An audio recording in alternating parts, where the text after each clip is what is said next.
अरे तुला इथं बोलवण्याचं प्रयोजन एकच आहे. देवतांनी केलेला अपमान हा तुझा पित्याचा अपमान. त्या अपमानाचा सूड घ्यायला पाहिजे, कारण सांप्रत युग चालू आहे. हे कलिदेवाचं अर्थात भक्ती व्हायला पाहिजे. कलिदेवाची जे मरद मानव भक्ती करतात इतर देवतांची वृत्ती लोकांमध्ये जाऊन तीच भक्ती बंद करायला सांगायला पाहिजे. कलिदेवाची भक्ती करण्यासाठी योजना पाहिजे. सांगून ऐकले तर ही नाहीतर शस्त्राने भरलेला भगवंताचा देह सामदामदंड है. जो सगळ्यानुसार लोकांच्या ठिकाणी नाही. नृत्य लोकांचे सर्वांना सामोपचाराच्या उदाहरण सांगण्याचा प्रयत्न करतो. परंतु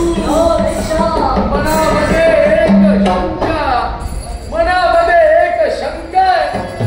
आणि ती शंका कलिदेवा कोणती असेल? अरे तुझ्या शक्ती सामर्थ्यावरती माझा पूर्ण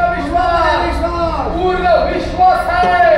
परंतु न कधी देखील कधी पाहिली अरे यांच्या हातावरती यांच्या देहावरती विश्वास अरे वाटत नाही.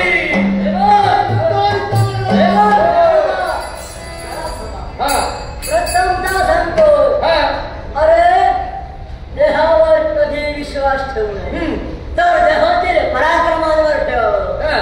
कारण एवढीशी मुंगळी सुद्धा हत्तीला काढू शकतो. नक्की, पण जोपर्यंत स्वतःच्या कानाला स्वतःच्या नेत्राने पाहिलं जात नाही तोपर्यंत त्या वस्तूवरती विश्वास ठेवला जात नाही.